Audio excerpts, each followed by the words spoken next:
When you're a high achiever, you can often feel like you can and should do it all. And when you combine that with high functioning anxiety, it can feel scary to ask for help because you don't want to appear incompetent and you don't want to be a burden to others or inconvenience them. If this sounds like you, then you're not alone. In this episode, I'll be diving into what to do when you have trouble asking for help.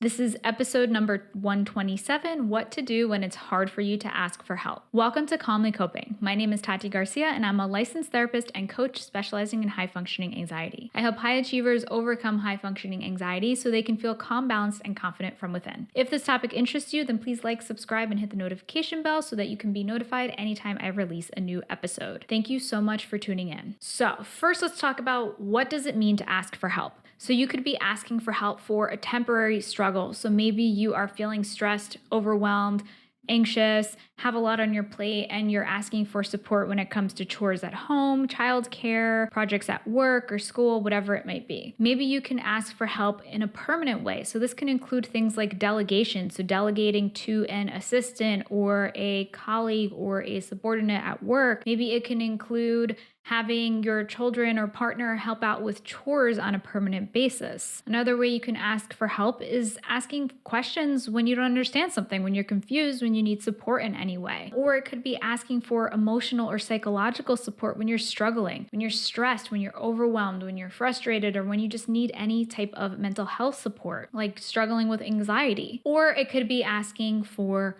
more. So maybe you're asking for more time, more support, a deadline extension, or whatever that might look like. So these are just a few examples of how you can ask for help and what that might look like specifically. So now let's talk about why you might struggle with asking for help, especially as a high achiever, somebody who has high functioning anxiety. So first, you might feel like you need to do it all. So you might have pressure that you experience. It could be expectations from yourself or others, expectations that you might have learned from society or growing up. Another reason could be martyrdom. So basically this means that you are kind of struggling for a cause. So in this case, it could be that you feel like you need to suffer or you need to struggle in order to get sympathy, support, or validation from others. So it's kind of that, if you've ever noticed in yourself or in others, kind of that wearing busyness or wearing a struggle like a badge of honor and being like, oh, I'm so busy, I'm so stressed, and it's all the time. And sometimes that can be a desire to receive some sort of support or validation from others, but you're not really wanting to communicate that. Maybe it's a fear of not appearing competent. So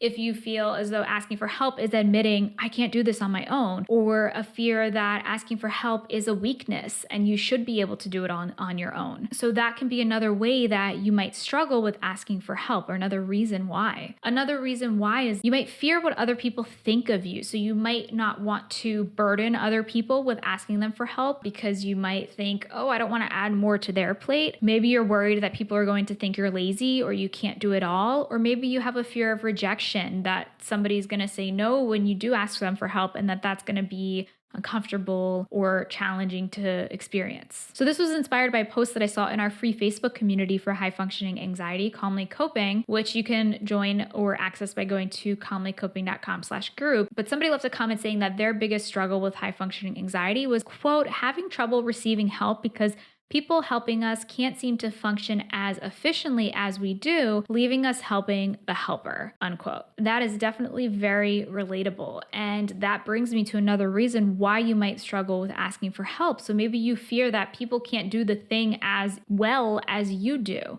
So maybe that's coming from a place of perfectionism and you feel like things need to be done a certain way or the right way. Or maybe it's a need for control and feeling like things need to be done your way because you're afraid if they don't, then they might be done incorrectly or bad things might happen.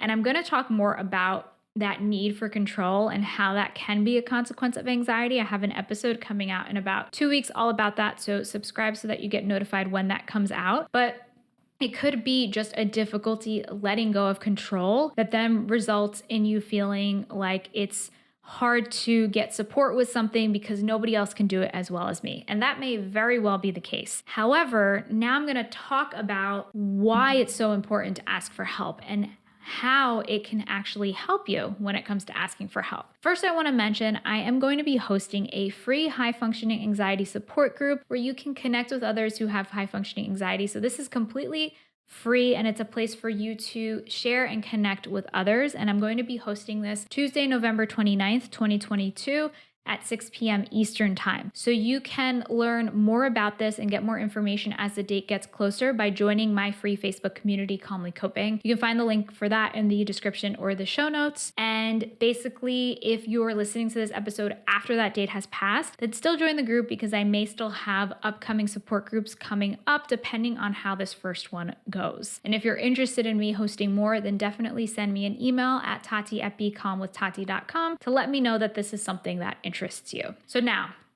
why it's important for you to ask for help. First reason, nobody can do it all, and that's okay. So nobody expects you to do it all, probably except for you. So you need to put things in perspective, be realistic, and recognize that asking for help doesn't make you weak. It doesn't make you a failure. It doesn't mean that you're incompetent. It just means that we all need to ask for help from time to time. And that's just part of being a human and having limitations because we all have limitations. And even if you need help temporarily in this moment, doesn't mean that it's going to turn into an all or nothing situation. That means that I'm completely incapable of doing this thing. So we're all capable of learning and we all have our temporary limitations that then, maybe at another time you're able to devote more time to this thing that you're asking for support with. Another reason, you don't need to sacrifice your needs and avoid asking for help just to appear strong, because in reality, the opposite is true. So the people who are the strongest are the ones who ask for help because they can risk that vulnerability, because it does take vulnerability to ask for support. So just look at it that way. Strength comes in vulnerability. Vulnerability comes from admitting that I can't do it all, and that's okay. Here's another reason. You're gonna feel less anxious, stressed, and overwhelmed when you ask for help. And who doesn't want that? And you can also model asking for help to others. So to your children, to your partner, to anybody else in your life, to coworkers. So the behaviors that you engage in, that is a way of indirectly modeling those things for others. So I've worked with clients who have, let's say, children that they notice those tendencies for high achievement, and they wonder, I didn't communicate this to them, so I'm wondering why they're like this. But it may not be that you're necessarily communicating things, but children and all of us learn by observation. So if they saw these behaviors in you, then they may have learned that. And it's possible for you to model new behaviors that you want your children or others in your life to engage in. Now, they may not necessarily follow suit, but at least you're starting by focusing on yourself, and they may ultimately witness that and then pick that up as a result. Now let's talk about some actionable things about what you can do when it's hard for you to ask for help. Step one is to identify the areas where you could ask for help or where you could use help. So you may not always know right away because you're so used to doing it all on your own and not asking for support. So it can help to look at your emotions. So are you feeling stressed? Are you feeling anxious? Are you feeling overwhelmed? Are you feeling confused? Are you feeling frustrated, resentful?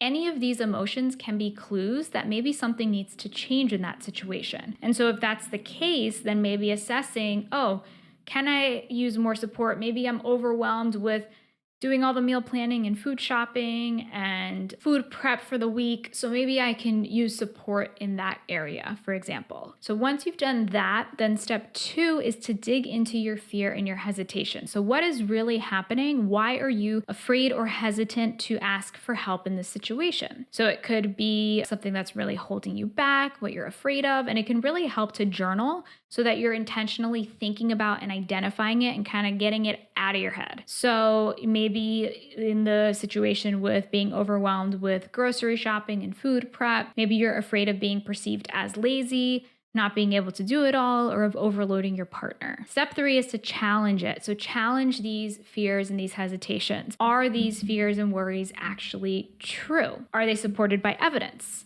And what do you have to lose by actually going through and asking for help? So oftentimes those fears are exaggerations of reality. They're not the truth. And so if you can identify them and then really look at them, they tend to crumble and they tend to really be things that aren't factual. An example from preparing the food is looking at, when it comes to the situation that you're afraid of overburdening your partner or you're afraid of being perceived as lazy, this can be coming from a place of people pleasing. So maybe it's easier to sacrifice your own needs than it is to burden others. But just because it feels that way doesn't mean that it's true. So you are allowed to ask for help and support, and that's okay, like I said before. And step 4 is to do it.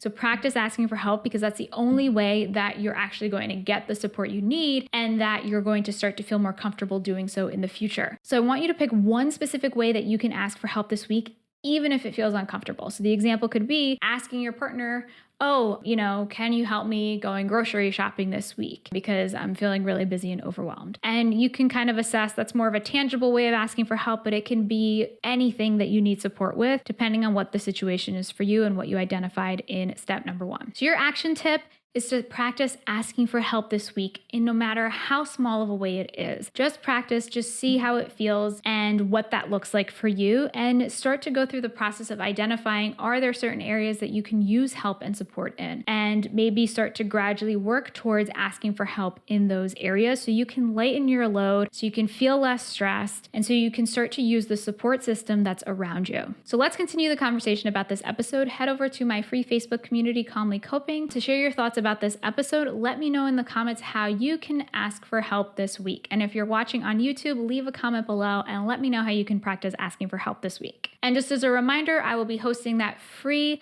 high functioning anxiety support group Tuesday, November 29th, 2022 at 6 p.m. Eastern time. You can join us by also heading to the free Facebook community at calmlycoping.com/group. And that is a perfect way for you to meet others who are experiencing high functioning anxiety and to feel understood and feel validated. While you wait for next week's episode, I have other episodes about decreasing anxiety, adopting a healthy mindset, and managing your time and energy. So be sure to check out these episodes here.